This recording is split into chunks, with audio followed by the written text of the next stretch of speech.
चलिए आज सीधे भारत के दिल में चलते हैं। एक ऐसे शहर की बात करते हैं जो धीरे धीरे रियल एस्टेट का अगला बड़ा हॉटस्पॉट बनता जा रहा है। जी हाँ, हम बात कर रहे हैं नागपुर की। और आज हम यही समझेंगे कि यहाँ लॉन्ग टर्म ग्रोथ की असल कहानी क्या है। तो पहला सवाल यही आता है, क्या नागपुर वाकई में रियल एस्टेट का अगला बड़ा डेस्टिनेशन है? क्योंकि देखिए, जब हम बड़े शहरों की बात करते हैं तो मुंबई या बैंगलोर जैसे नाम दिमाग में आते हैं। नागपुर का ख्याल तो शायद ही आता होगा, लेकिन जमीनी हकीकत एक बिल्कुल अलग ही तस्वीर दिखा रही है। अच्छा, तो सबसे पहले सबसे जरूरी बात पर आते हैं। आखिर नागपुर का सबसे बड़ा प्लस पॉइंट, वो एक्स फैक्टर क्या है? वो है अफोर्डेबिलिटी। जरा स्क्रीन पर देखिए, ये जो कंपैरिजन है ना, ये कहानी खुद ब खुद बयां कर रहा है। सोचने वाली बात है, पुणे या बैंगलोर जैसे शहरों में जहां एक बढ़िया प्रॉपर्टी 1 करोड़ के पार चली जाती है, वहीं नागपुर में वैसी ही प्रीमियम प्रॉपर्टी लगभग आधी कीमत पर मिल रही है। ये तो पूरा गेम ही बदल देता है ना? इसी वजह से इन्वेस्टर्स और जो घर खरीदना चाहते हैं, सब खींचे चले आ रहे हैं। लेकिन सिर्फ सस्ता होना ही तो पूरी कहानी नहीं हो सकती, राइट? आखिर इस तेजी के पीछे का असली इंजन क्या है? कौन सी वो ताकतें हैं जो नागपुर के रियल एस्टेट मार्केट को इतना फ्यूल दे रही हैं? और इसका जवाब हमें यहाँ मिलता है। ये हैं शहर के असली ग्रोथ इंजन। सबसे पहले मेट्रो का विस्तार, जो शहर के कोने कोने को आपस में जोड़ रहा है, जिससे आना जाना बहुत आसान हो गया है। फिर है समृद्धि एक्सप्रेसवे, जो मुंबई तक के सफर को लगभग आधा कर रहा है। जरा सोचिए इसका इम्पैक्ट क्या होगा। इसके बाद आता है मिहान प्रोजेक्ट। ये कोई मामूली एयरपोर्ट नहीं, बल्कि एक इंटरनेशनल कार्गो हब है जो हजारों जॉब्स पैदा कर रहा है। और इन सबके ऊपर लॉजिस्टिक्स हब्स नागपुर को देश का एक बहुत बड़ा ट्रेड सेंटर बना रहे हैं। और ये सारी चीजें हमें रियल एस्टेट के गोल्डन रूल की याद दिलाती हैं।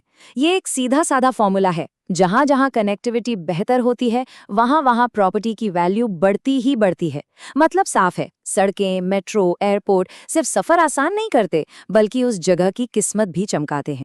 तो इन सभी डेवलपमेंट्स को देखकर बड़े बड़े इन्वेस्टर्स और मार्केट एक्सपर्ट्स क्या कह रहे हैं? उनके हिसाब से ये एक low risk steady growth market है। इसका मतलब ये है कि यहाँ शायद रातों रात पैसा डबल होने वाला सीन ना हो, लेकिन एक भरोसेमंद और लगातार बढ़ने वाले इन्वेस्टमेंट के तौर पर इसे देखा जा रहा है। ठीक है, तो अब तक की कहानी तो बहुत शानदार लग रही है। ग्रोथ भी है, दाम भी कम है और एक्सपर्ट्स का भरोसा भी है। तो यहाँ एक बड़ा सवाल खड़ा होता है, अगर मौका इतना जबरदस्त है तो फिर ऐसा क्यों है कि हर कोई इससे फायदा नहीं उठा पा रहा? कुछ लोग इसमें क्यों चूक रहे हैं? और बस यहीं पर कहानी में एक ट्विस्ट आता है, एक बहुत जरूरी रियलिटी चेक। क्योंकि नागपुर के मार्केट में एक बहुत बड़ी गलती की गुंजाइश है। एक ऐसा पीएस ट्रैप है जिसमें फंसकर कई लोगों का पूरा इन्वेस्टमेंट डूब सकता है। तो वो सबसे बड़ी नंबर 1 गलती आखिर है क्या? जवाब बिल्कुल साफ है, और इस पूरे विश्लेषण का सबसे अहम पॉइंट भी यही है, गलत लोकेशन चुन लेना। जी हाँ, सिर्फ नागपुर में इन्वेस्ट करना ही काफी नहीं है, नागपुर में सही जगह पर इन्वेस्ट करना ही सब कुछ है। और जब लोकेशन गलत चुन ली जाती है तो फिर होता क्या है? लोग शिकायत करते हैं कि भाई प्रॉपर्टी रीसेल ही नहीं हो रही या खरीदारी नहीं मिल रहे। कुछ कहते हैं कि शहर के दूसरे हिस्से तो रॉकेट की तरह आगे बढ़ रहे हैं, पर उनका इलाका वहीं का वहीं खड़ा है। और सबसे बड़ा दर्द, लगाया हुआ पैसा उम्मीद के मुताबिक बड़ा ही नहीं। तो सवाल ये है कि इस जाल से कैसे बचा जाए और नागपुर के मार्केट में विनर कैसे बना जाए। चलिए अब बात करते हैं उस स्मार्ट स्ट्रैटेजी की जो रिस्क को कम करेगी और मुनाफे के चांस को बढ़ाएगी। देखिए, स्मार्ट बाइंग के बस 3 सिंपल से नियम हैं। पहला, उन इलाकों पर फोकस करें जहां तेजी से डेवलपमेंट हो रहा हो। दूसरा, इंफ्रास्ट्रक्चर के पीछे पीछे चलिए। मतलब ये देखिए कि नई मेट्रो लाइन, नई सड़कें कहाँ प्लान हो रही हैं। और तीसरा, जो बहुत जरूरी है, वहां के सोशल प्लान्स को जरूर वेरीफाई करें। क्या स्कूल, हॉस्पिटल, मार्केट जैसी चीजें आने वाले समय में बनेंगी? अब ये स्लाइड बहुत ही काम की है, क्योंकि ये इन्वेस्टर और एंड यूजर यानी जो खुद घर में रहने वाले हैं, उनके लिए स्ट्रैटेजी को अलग करती है। अगर मकसद सिर्फ इन्वेस्टमेंट है तो उन अंडर कंस्ट्रक्शन या शुरुआती स्टेज वाले प्रोजेक्ट्स को टारगेट करना चाहिए जहां ग्रोथ की गुंजाइश सबसे ज्यादा हो।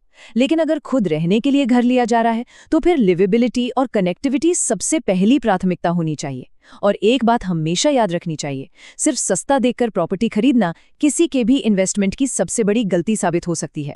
तो इस पूरी बातचीत का निचोड़ क्या निकला? वो एक विनिंग फॉर्मूला क्या है जो हमेशा याद रखना चाहिए? नागपुर में कामयाबी की वो चाबी क्या है? ये रहा वो 3 पॉइंट सक्सेस फॉर्मूला। स्टेप 1, सही शहर जो है नागपुर, अपने जबरदस्त ग्रोथ पोटेंशियल के साथ।